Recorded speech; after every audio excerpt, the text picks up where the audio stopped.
देखो घुमा तो फिर इधर ऐसे ऐसे थोड़ा सा फिर करके ऊपर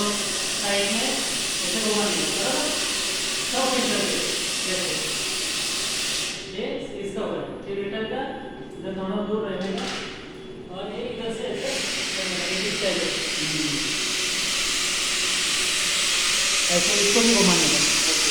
ओके समझ लो ये हो गया नहीं अभी चलो तो फिर